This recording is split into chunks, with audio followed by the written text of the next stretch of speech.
నమస్తే. నేను మీ కుప్ప పద్మిని. ఇన్నాళ్ళు మీ సపోర్ట్‌ని నాకందిస్తూ, మీ ప్రేమని నాకందిస్తున్న ప్రతి ఒక్కరికి కృతజ్ఞతలు. ఇప్పుడు చూడబోతున్న ఈ వీడియో కూడా ఖచ్చితంగా మీకు ఉపయోగపడుతుంది. లైక్, షేర్ అండ్ సబ్స్క్రైబ్ చేసి మీ ఇష్టాన్ని, అలాగే మీ సపోర్ట్‌ని నాకందించండి. అలాగే ఈ వీడియో పట్ల మీ అభిప్రాయాన్ని కామెంట్ సెక్షన్‌లో కామెంట్ చేసి నాకు తెలియజేయండి. నమస్తే. నమస్తే. Welcome to our channel. నేను పద్మిని. ప్రస్తుతం మనతో పాటు ప్రముఖ ఆధ్యాత్మికవేత్త, ప్రముఖ న్యూమరాలజిస్ట్, లక్ష్మీ నరసింహస్వామి ఉపాసకురాలు శ్రీమతి స్రవంతి గారు మనతో పాటు ఉన్నారు. మాట్లాడదాం. నమస్తే అక్క. నమస్తే పద్మిని.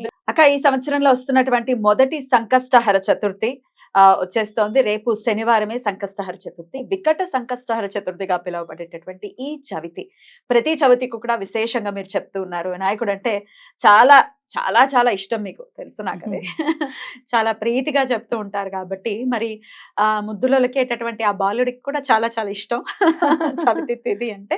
మరి మన కష్టాల నుంచి మనం బయటపడాలి అని అంటే సంకష్టహర చతుర్థి ఎంత వైశిష్ట్యం కలిగిందో, అసలు నమ్మి చేసుకున్నంత మాత్రాన్ని ఖచ్చితంగా కష్టం తీరటం అనేది తథ్యం. అందులో ఇంకెటువంటి సందేహం లేదు.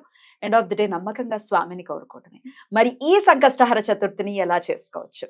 తప్పకుండా చెప్తాను పద్మిని. ఎందుకంటే క్రోధినామ సంవత్సరం మొదటిసారి వచ్చే సంకటహర చతుర్థి. ఇప్పుడు సంకటహరం అంటే మన బాధలన్నీ కూడా హరించి వేసే తిథి కాబట్టి సంకటహర చతుర్థి అని పేరిచ్చారనమాట. అంటే ఎప్పటికప్పుడు ప్రకృతి మనకి అవకాశాన్ని ఇస్తూ ఉంటుంది. మన కష్టాలన్నీ కూడా తీర్చుకోవడానికి కానీ, భగవంతుడికి దగ్గర అవ్వడానికి కానీ మనకి అమ్మవారే హెల్ప్ చేస్తారు. ప్రకృతి అంటే ఇంకా అమ్మవారే కదా. అంటే తన బిడ్డలకి తను హెల్ప్ చేయక ఎవరు చేస్తారు ఇంకా. కాబట్టి ప్రకృతి స్వరూపము అని అంటే మనకి వినాయకుడు బాగా గుర్తుకొస్తాడు అనమాట. నిజంగా ఎక్కడా లేని ఎప్పుడూ లేని అంటే శివుడికి తెల్ల జిల్లేడు పువ్వు పెడితే ఇష్టం అని తెలుసు. శివుడి తర్వాత ఇంకెవరయ్యా ఆదరిస్తారు ప్రకృతిలో ఉమ్మెత్తకాయల్ని సైతం అని అంటే వినాయకుడు ఒక్కడే. ఆయన కొడుకు కాబట్టి ఇంకో అడుగు ముందుకేసి ఉమ్మెత్తకాయల్ని వాటిని కూడా పాపం ఆయన స్వీకరిస్తాడు కదా. చాలా సంతోషంగా. యాక్చువల్గా శాస్త్రం చెప్పింది కాకుండా ఏ ఆకు పడితే ఆకేసేస్తారు, అయినప్పటికీ ఆయన సంతోషంగా స్వీకరిస్తారు. ఏనుగు చూసావా, ఈ పండు ఉంటుంది కదా, వెలగ పండు, పైన డొప్ప పగలకుండా లోపల గుజ్జు తినేస్తుంది. అలా మనకి ఎటువంటి కష్టం అనేది ఎలా తీరుతుందో కూడా మనకు అర్థం కూడా కాదనమాట. అంత తొందరగా ప్రాబ్లమ్స్ రెక్టిఫై చేసేస్తారు వినాయకుడు అని ఖచ్చితంగా చెప్పుకోవచ్చు. అయితే ప్రతిసారి నేను ఒక స్విచ్ వర్డ్ చెప్తున్నాను. సంకటహర చతుర్థి ఎలా చేసుకోవాలి అనేది అందరికీ తెలిసిన విషయమే. అలా ఎవరికైనా తెలియకపోతే గనక పొద్దున్నంతా చక్కగా తలస్నానం చేసేసి పొద్దునంతా ఉపవాసం ఉండాలి. ఉండగలిగే వాళ్ళు మాత్రమే ఉండండి, లేని వాళ్ళు అన్నం తినకుండా ఉండండి. సాయంత్రం 7:30కి పూజ స్టార్ట్ చేసుకోవాలి. 7:30కి పూజ స్టార్ట్ చేసుకొని విఘ్నేశ్వరుడికి పూజ చేసుకోవాలి. రకరకాలుగా కొంతమంది ఏమో వెదురు బుట్టలో కూర్చోబెడతారు స్వామిని బియ్యం పోసి. కొంతమంది ఏమో ఒక బవల్లోనే మామూలుగా ఇత్తడి దాంట్లో బియ్యం పోసేసి నిండుగా వినాయకుడిని కూర్చోబెట్టి రూపాయి బిళ్ళ పెట్టి స్వామిని పూజించుకుంటారనమాట.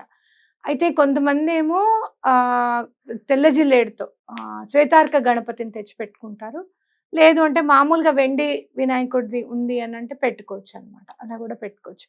లేదండి మాకంత స్తోమత ఇంకా రాలేదు, ఫోటోనే ఉంది అంటే గనక చక్కగా హరిద్రా గణపతిని చేసి కూడా బియ్యంలో కూర్చోపెట్టుకోండి. అంటే పసుపు గణపతిని అలా బియ్యంలో కూర్చోవడం అనేది చాలా మంచిది అనమాట. స్వామి సమృద్ధి అనేది అక్కడే కనపడుతుంది మనకి. ఉత్త బియ్యమే మన దాంట్లో పసుపు లేదు, ఉత్త బియ్యమే. సమృద్ధి అనేది ఆ బియ్యంలోనే కనపడుతుంది అనమాట. అందుకే మనం బియ్యంలో కూర్చోబెడతాం వినాయకుడిని. ఎందుకు అని అంటే ఆయనకి ఆకలి లేకుండా ఉంటుంది. ఆకలి వేయకుండా ఉంటుంది. ప్రేమ ఉంది అసలు ఈ పూజలో. కాబట్టి వినాయకుడిని అలా కూర్చోబెట్టుకుంటాం. అలా సాయంత్రం పూజ చంద్రుడు కంపల్సరీగా చంద్రుడు కనిపించాలి మనకి. అలాగే చుక్కలు కూడా కనపడాలి మనకి. స్వామికి దండం పెట్టుకొని చంద్రుడిని చూసేసి మనం భోజనం మీరు ఏమైనా తినాలనుకున్నా తినచ్చు అనమాట. సంకల్పంలో మనకి ఏ బాధ ఉందో స్వామికి తప్పకుండా విన్నవించుకోండి. ఈసారి నేను ఒక సేక్రెడ్ కోడ్ ఇస్తాను. వినాయకుడికి కూడా ఒక కోడ్ ఉంటుంది. సేక్రెడ్ కోడ్ అంటారు దాన్ని. అంటే పవిత్రమైన నెంబర్ అనుకోవచ్చు. సేక్రెడ్ పవిత్రమైనది అన్నమాట సేక్రెడ్ అంటే. కాబట్టి ఆ కోడ్ ఏంటి అంటే 46429. మీరు రోజంతా చక్కగా 46429 అని రాసుకోవచ్చు. లెఫ్ట్ హ్యాండ్ మీద రాసుకోవచ్చు. మీకు ఆ ప్రాబ్లం తీరేదాకా వినాయకుడిని దండం పెట్టుకుంటూ 46429 అనేది ఖచ్చితంగా లెఫ్ట్ హ్యాండ్ మీద రాసుకోవచ్చు అనమాట. అలా మీరు ఏం చేస్తారు అంటే పూజ చేసుకునేటప్పుడు ఒక పేపర్ మీద 46429 అని రాసేసి కింద మీకు ఏం సమస్య ఉంది, ఆ సమస్య వినాయకుడి దయ వల్ల, ఆ విఘ్నేశ్వరుడి ఆశీస్సుల వల్ల ఆ సమస్య తీరిపోయింది అని చెప్పి రాసుకోండి. రాసుకొని దానిపైన కొంచెం దాల్చిన చెక్క పౌడర్ వేయండి. వేసేసి వినాయకుడికి ప్రత్యేకంగా దీపాలైతే పెడతాం కదా మనం, అక్కడ పెట్టేసేయండి స్వామి దగ్గర. ఇంకా స్వామి పాదాల దగ్గర. స్వామి పాదాల దగ్గర పెట్టేసేయండి. పేపర్ ఎగరకుండా ఉండాలి అంటే ఒక రూపాయి కాయిన్ దాని మీద పెడితే సరిపోతుంది.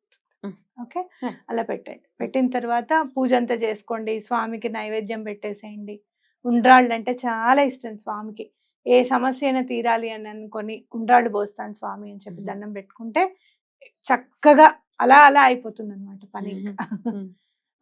తప్పకుండా అలా దండం పెట్టుకోండి. నెక్స్ట్ డే మార్నింగ్ ఏం చేస్తారు అని అంటే, ఏదైతే మనం దాల్చిన చెక్క పౌడర్ వేసామో ఆ పౌడర్ని తీసేసి వాటర్లో కలిపేసి చెట్లలో వేసేసేయండి. అది మీ ఇంట్లో ఉన్న చెట్లైనా పర్వాలేదు, బయట చెట్లైనా పర్వాలేదు, ఏ చెట్టు అయినా పర్వాలేదు అనమాట. తప్పకుండా మీ కోరిక తీరుతుంది. అది అద్భుతం అక్క, అలా తీరాలి. అయితే ఈ ఒకవేళ సంకష్టహర చతుర్థికి పూజ ఏది ఏం చేయట్లేదు, ఉపవాసం ఉండట్లేదు, అయినప్పటికీ ఇలా మీరు చెప్పినట్టు విధంగా లెటర్ రాసుకుని పెట్టుకోవటం చేయొచ్చా? చేయొచ్చు. సాయంత్రం పూట మీరు ఏదైనా ఉపవాసం ఉండట్లేదు అనుకుంటే గనక 46429 అనేది లెఫ్ట్ హ్యాండ్ మీద రాసేసుకొని, if you're writing with right hand, మీరు కుడి చేతితో రాస్తారు అని అనుకుంటే ఎడం చేతి మీద రాసుకోవాలి. మీరు ఎడం చేతితో రాసేవాళ్ళు ఎడం చేతి వాటం ఉంది, ఎడం చేతితోనే మీరు రాస్తున్నారు అంటే రైట్ సైడ్ రాసుకోవాలన్నమాట. ఆ 46429 రాసుకొని అలా దండం పెట్టుకొని ఒక పేపర్ మీద రాసి 46429 అని రాసి కింద మీ సమస్య రాసి తీరిపోయింది అని అనుకొని, ఆ విఘ్నేశ్వరుడికి తప్పకుండా దీపం మాత్రం వెలిగించాలి. ఇందులో దీపం వెలిగించి తప్పకుండా దాల్చిన చెక్క పౌడర్ అనేది ఆ పేపర్ మీద వేసేసేయండి. చక్కగా నెక్స్ట్ డే మీరు ఏదన్నా కానీ నీళ్ళల్లో వేసేయచ్చు అనమాట. బ్యూటిఫుల్ అక్క. ఇక ఇక్కడ ఒక కాంట్రడిక్ట్ చేసే వాళ్ళు ఎప్పుడు ఉంటూనే ఉంటారు కదా, గుడ్డు మీద ఈ కల్లాకే వాళ్ళు ఉంటూనే ఉంటారు కదా. వాళ్ళు అనే మాట ఏంటంటే, అవ్వకుండానే అయ్యిందని కోరుకుంటే అయిపోతుందా అని అన్నారక్క. నా దృష్టికి వచ్చింది, దీనికి మీ సమాధానం. అవ్వకుండానే అయిపోయింది అని అనుకుంటే దీర్ఘాయుష్మాన్ భవ అని అంటారు. ఆయుష్ ఉందా లేదా అని చెక్ చేసి ఎవరు చెప్పరు. నేను జాతకం ఏంటి, నీకు ఆయుష్ ఎక్కడున్నాడో చూద్దాం అని ఎవరు దీర్ఘాయుష్మాన్ భవ అని అన్నారు. చెంగులు ఉంటే నెత్తి మీద వేసుకోండి, లేకపోతే ఖర్చులు వాడండి, ఇంత పంచ ఎవరు అన్నారు. బ్రతకాలి చక్కగా, నిండు నూరేళ్లు చక్కగా ఉండాలి అనుకొని నిండు మనస్సుతో ఆశీర్వదిస్తాం. God bless you. బ్లెస్ చేస్తాడా లేదా ఒక నిమిషం ఉండి ఆయన కనుక్కుని చెప్తాను ఎవరన్నారు. తప్పకుండా ఏదైనా కూడా అయ్యింది అని అనుకోవడము లేదు. మన ఇంట్లో వస్తువులు ఏమన్నా ఉన్నాయి, నిండుకున్నాయి బియ్యం అని అంటే ఎందుకు అనుకోవాలి? నిండుకున్నాయి అనుకుంటే నింటా ఉంటాయని. అయిపోయాయి మన పెద్దవాళ్ళు. ఆ దీపము ఆరిపోయింది అని అనరు, కొండెక్కింది అని అంటారు. లేదు అని అంటే గనక ఆ ఒత్తిని కూడా చూడు ఘృతమైపోయింది అని అంటాం, కాలిపోయింది అని అనం. అవునా కాదు?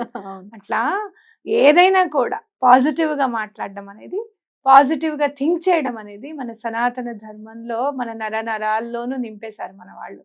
కాబట్టి ఇదే మేనిఫెస్టేషన్ టెక్నిక్ గా వెళ్ళి ఇంగ్లీష్ భాషలో వినపడుతుంది కాబట్టి కొంచెం మనకి ఏంట్లే అని అనిపించవచ్చు. మన పిల్లల్ని ఇంగ్లీష్ స్కూల్లో చదివించుకుంటాం, మన పిల్లలు US UKకి వెళ్ళాలనుకుంటున్నాం, చాలా అక్కడే సెటిల్ అయిపోతే బాగుండు మా వాళ్ళు అనుకుంటాం, అన్ని అనుకుంటాం. కానీ ఏదైనా టెక్నిక్ వచ్చేటప్పటికి మాత్రమే మనకి సనాతన ధర్మం గుర్తుకొస్తుంది. ఇప్పుడు యూట్యూబ్ లో పెడుతున్నాం కాంట్రడిక్ట్ చేసిన వీడియోలు, పాపం ఇంగ్లీష్ వాళ్ళే యూట్యూబ్ ని కూడా కానీ పెట్టింది, మరి పెట్టకూడదుగా? అదే ఊరు వాడ తిరిగి ప్రచారం చేయాలి. అదే అయితే ఇంకోటి ఏంటంటే, మీరు ఎప్పుడైనా గుర్తుపెట్టుకోండి, అల్లూరి సీతారామరాజు మూవీ చూస్తుంటే రుదర్ఫర్డ్ అంటాడు, మేము చీరని నేసాము, మేము బట్టలు కట్టుకోవడం నేర్పించాము అని అంటే, ఆత్మవంచన రుదర్ఫర్డ్. మీరు బట్టలు నేసే టైంకి ఇక్కడ అగ్గిపెట్టెలో చీరని నేసి అగ్గిపెట్టెలో మడత పెట్టడం అంత అలాంటి మెత్తడి చీరని నేసారు, ఇక్కడ ఏం మాట్లాడుతున్నావు నువ్వు అని చెప్పి అంటారనమాట అల్లూరి సీతారామరాజు గారు. అంటే ఏంటి, సనాతన ధర్మం మేనిఫెస్టేషన్ టెక్నిక్స్ అనేవి ఇక్కడి నుంచే నేర్చుకున్నారు తప్పకుండా. అదేమి ఇది కాదు, వేరేది కాదు. అయితే కొన్ని గ్రంథాలు మనం ఎప్పుడప్పుడు చూస్తూనే ఉంటున్నాం, వింటూనే ఉంటాం. ఒక యూనివర్సిటీని కాల్ చేస్తే 1.5 రోజులో 3 నెలల్లో మండుతూనే ఉందంట మంట, అన్ని పుస్తకాలు దగ్ధం అయిపోయాయంటే మరి ఏమో కొన్ని పుస్తకాలు అక్కడికి వెళ్ళిపోయాయేమో, అది ఇది కూడా అక్కడి నుంచే వచ్చిందేమో, ఎవరికి తెలుసు. ఎలా అయితే సున్నా ఆర్యభట్టుడు చాణక్యుడు కనిపెట్టాడు అని నమ్ముతున్నామో, నేను గట్టిగా నమ్ముతాను పద్మిని మేనిఫెస్టేషన్ టెక్నిక్స్ కూడా అక్కడి నుంచే వచ్చాయి అని చెప్పి. మన వసుదైక కుటుంబం అని అనుకున్నప్పుడు మన స్వామి అక్కడ కూడా ఉన్నాడు, అక్కడి నుంచే ఇంగ్లీష్ లో చెప్తున్నాడు అని అనుకోవాలి. ఇప్పుడు భగవంతుడు ఇంగ్లీష్ లో మాట్లాడితే అదే ఉంటాయి, నువ్వు ఇంగ్లీష్ లో మాట్లాడుతున్నావు, సంస్కృతం కదా అని అనం కదా.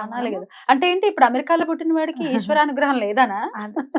చాలా మంది అక్కడ వాళ్ళు కూడా కంచి పరమాచారి గారి దగ్గరికి వచ్చి, ఒక ఆవిడైతే నాకు పరమాచారి గారు కల్లో కనపడితే అందరి దగ్గరికి వెళ్ళింది అనమాట, అందరి దగ్గరికి వెళ్ళింది, ఎవరిని ఆవిడ కనిపించలేదు.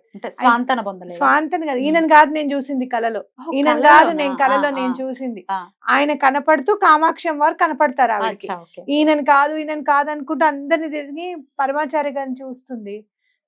వచ్చారు అని అంటే పరమాచారి గారు మహిళల్ని లోపలికి రానివ్వరు కదా, అందుకని ఆయన బయటికి వెళ్ళి నుంచుంటే ఆవిడ చూసి కడుదిరి పడిపోతుంది. ఆయన కనపడి కామాక్షి దేవుడు అలానే కలలో కనపడినట్టే కనపడతారు అనమాట. మరి ఆవిడ ఎవరు చెప్పు? హిబ్రూ భాషని అధ్యయనం చేయడానికి వచ్చిన అతన్ని కరుణిస్తారు పరమాచారి గారు. అలా చాలా మంది ఉన్నారు. Okay, no problem. మనది కాదు అనుకున్న చదువుని మనం ఎలా చదువుతున్నాం, మనది కాదు అన్న దేశాన్ని మనం ఎలా వెళ్తున్నాం, మనది కాదు అన్న దాన్ని ఏదైనా పట్టుకొని మన ప్రాబ్లం నుంచి సాల్వ్ అవ్వడానికి ఇక్కడేం మనమేం మతం మారట్లేదు, ఏం చేయట్లేదు. ఉన్నదాన్ని మన సనాతన ధర్మంలో కూడా మనం మార్చుకొని మేళవింపు చేసుకొని చేస్తున్నాం. Fusion of ikat and Kalamkari అని అంటాం. చాలా అద్భుతంగా చెప్పారు.